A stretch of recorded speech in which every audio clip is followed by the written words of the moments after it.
Perkenalkan, nama saya Ahmad Husniadi dari 11 TP2. Di sini saya akan menjelaskan tentang materi matriks kelas 11.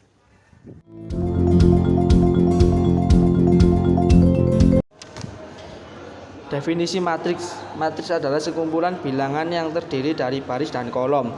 Matriks di sini ditandai dengan kurung siku dan tulisannya menggunakan huruf kapital. Nah, kita akan membahas jenis matriks. Matriks di sini memiliki 9 jenis. 1. Matriks baris, di mana itu berbentuk horizontal. 2. Matriks kolom, di mana matriks itu vertikal.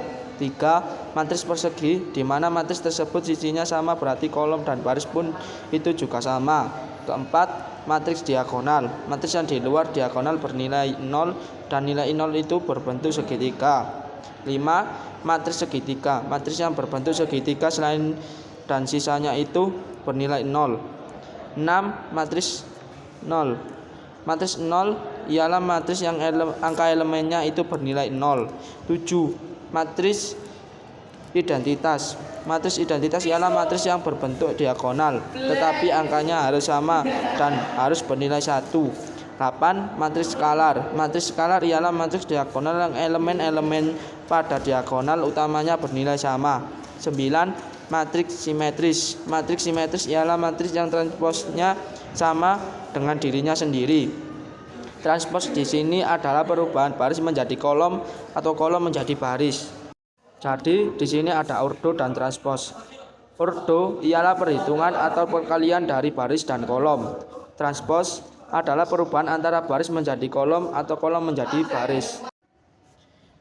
Nah, ke pembahasan selanjutnya yaitu operasi matriks. Kita akan membahas tentang penjumlahan dan dua matriks terlebih dahulu. Dua matriks dapat dijumlahkan atau dikurangkan jika ordonya sama. Misalnya ordo matriks A sama dengan 2 kali 3, B sama dengan 2 kali 3. Maka keduanya bisa dijumlahkan atau dikurangkan karena ordonya sama. Contoh 3, 1, 6, 7, 25 ditambah 2, 3, 7, 9, 4, 1 sama dengan 3 ditambah 2 yaitu 5, 1 ditambah 3 yaitu 4, 6 ditambah 7 yaitu 13, 7 ditambah 9 yaitu 16, 2 ditambah 4 yaitu 6, dan 5 ditambah 1 sama dengan 6. Maka penjumlahan dalam matriks itu seperti yang dicontoh tersebut. Pembahasan selanjutnya, sifat-sifat yang berlaku pada penjumlahan matriks. Jadi di sini penjumlahan matriks itu memiliki 3 sifat, yaitu sifat komutatif, sifat asosiatif, dan sifat identitas tambahan. Sifat komutatif itu memiliki rumus A ditambah B sama dengan B ditambah A. Sifat asosiatif itu memiliki rumus buka kurung A ditambah B tutup kurung ditambah C sama dengan A ditambah buka kurung B ditambah C tutup kurung sama dengan A ditambah B ditambah C. Sifat identitas tambahan. Matriks 0 adalah matriks identitas penjumlahan sehingga berlaku A ditambah 0 sama dengan 0 ditambah A sama dengan A. Itu termasuk matriks identitas tambahan. Dan jika matriks identitas pada operasi hitung penjumlahan matriks A dikali A tambah dalam kurung min A sama dengan dalam kurung min A ditambah A sama dengan 0. Lanjut ke pembahasan selanjutnya, perkalian bilangan real dan matriks.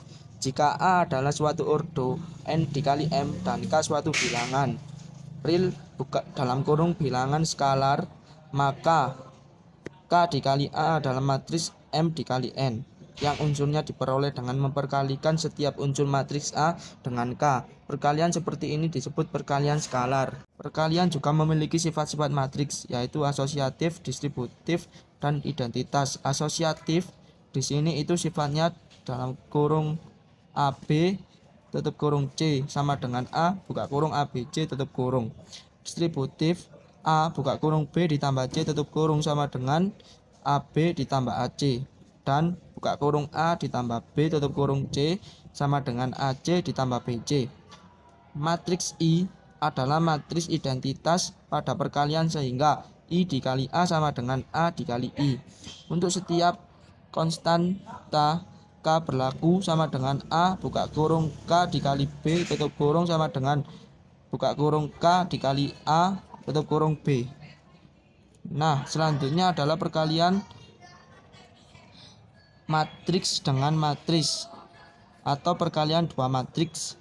Misalkan A itu A B C D, B itu P Q R S, maka A dikali dengan B ditambahkan P dikali dengan R, A dikali dengan Q, B dikali dengan S, C dikali dengan P ditambah D dikali dengan R, C dikali dengan Q ditambah D dikali dengan S.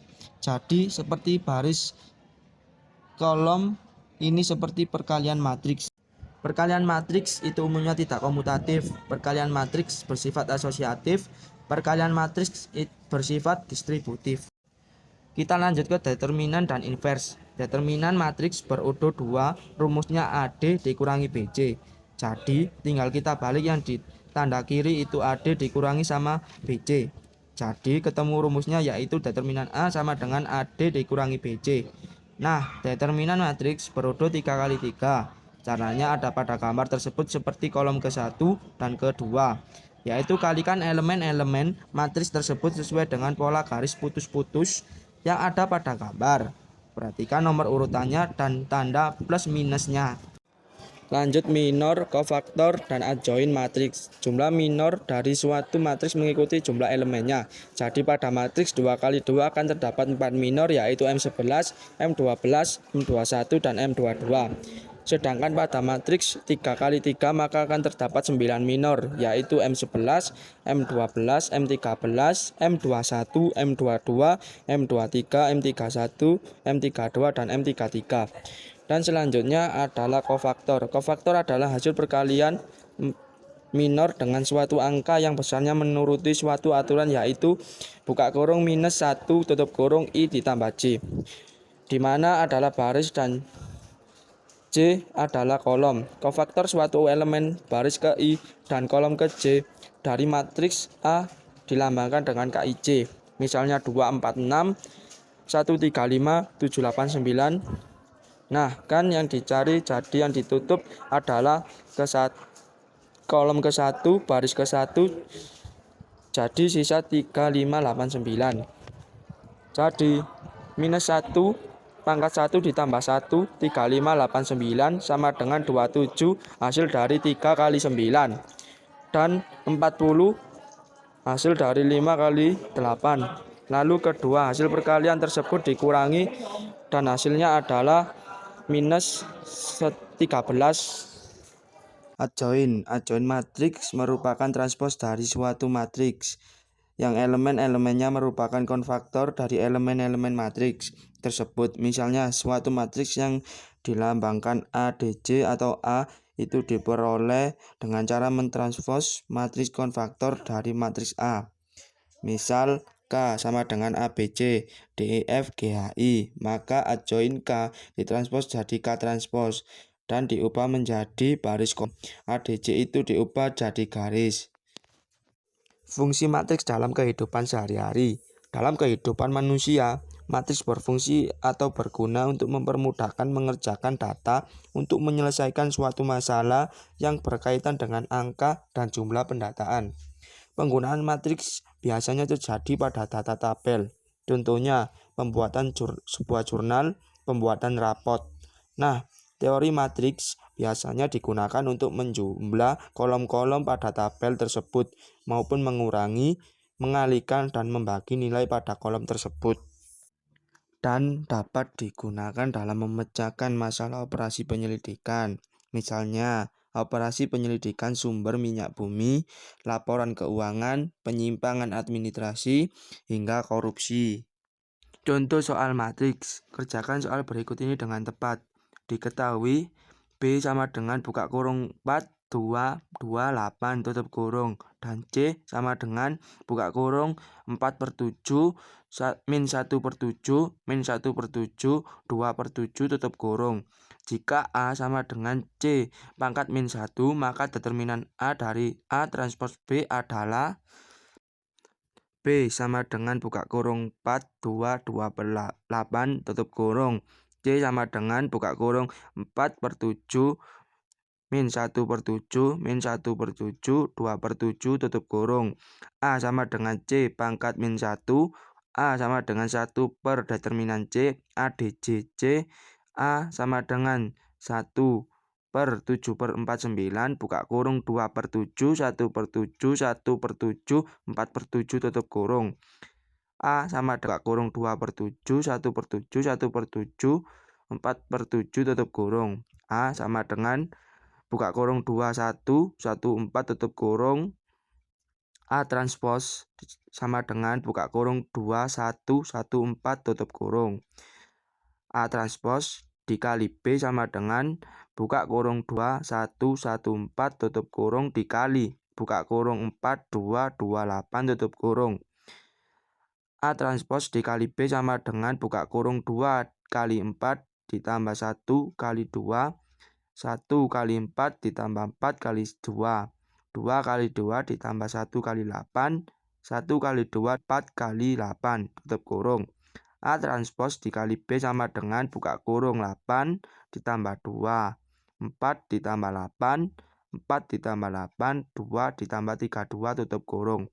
A transpose dikali B sama kurung 10, 12, 12, 34, tutup kurung.